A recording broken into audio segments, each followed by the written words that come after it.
मेरे वित्त प्रेमी दोस्तों, हम सब धनी जीवन जीना चाहते हैं, है ना? लेकिन अमीर होने और केवल अमीरी का दिखावा करने में बहुत बड़ा अंतर है।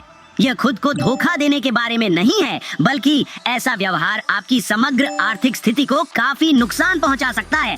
तो आज मैंने इस विषय पर कुछ वीडियो चुने हैं जो हर किसी को देखना चाहिए। चलिए शुरू करते हैं। अमीर बनने का दिखावा बंद करो। असल बात यह है, वह बनने की कोशिश मत करो जो तुम नहीं हो। तुम्हारे पास बहुत पैसा नहीं है, गरीब व्यक्ति की तरह व्यवहार करो। क्यों? ये आसान है। तुम एक गरीब व्यक्ति हो, तुम 60 या 90 या 160 सालाना कमाते हो, तुम्हारे पास कुछ नहीं है, कुछ भी नहीं, कोई पैसा नहीं, हर तरफ से भुगतान का बोझ है और आप बेफिक्र होकर इतराते फिर रहे हैं जैसे आप बहुत खास हो। टेक्सास में इसे कहते हैं दिखावा बहुत, असल में कुछ नहीं। इसे बंद करो। अब समय आ गया है कि इन बुनियादी बातों को साफ साफ समझाया जाए और उससे सख्ती से बात की जाए। मैं गरीबी से तंग आ चुका हूँ। मैं दिन रात मेहनत करता हूँ, फिर भी जेब खाली रहती है। मैं पूरी तरह से सहमत हूँ। हम हैमस्टर्स कहते हैं, मुलायम फर, पतले गाल। किसी कूल लेकिन गैर जरूरी चीज पर अपना आखिरी डॉलर खर्च करने के बजाय उस पैसे को बचाना या निवेश करना ज्यादा फायदेमंद होगा।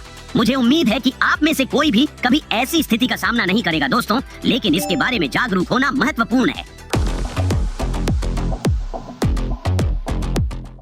जब हम अपनी आखिरी बची हुई राशि खर्च कर देते हैं तो स्थिति की गंभीरता स्पष्ट हो जाती है।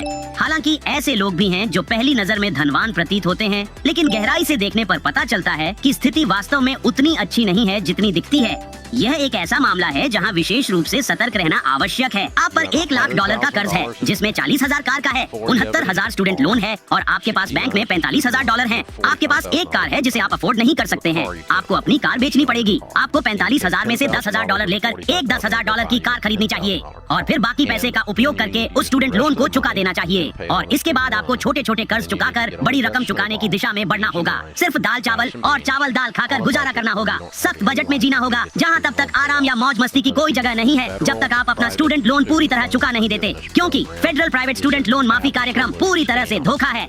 यह मुख्य समस्या का बहुत ही समझदारी से किया गया विश्लेषण है। शिक्षा में निवेश करना शायद इतनी बुरी बात ना हो। बस सुनिश्चित करें कि आप किसी भी लोन की शर्तों को अच्छे से समझें जो आप लेते हैं। और याद रखें दोस्तों, भले ही आप शैक्षणिक संस्थानों में पढ़ रहे हो, पर हमारे नए एपिसोड देखना ना भूलें। यहाँ हम भी मुफ्त में वित्त के बारे में और अधिक सीखते हैं। आप सभी को देखकर खुशी हुई। अगली बार मिलेंगे और याद रखें, हैमस्टर्स ताकतवर होते हैं। हम सब एक साथ हैं और एक दूसरे के लिए हैं।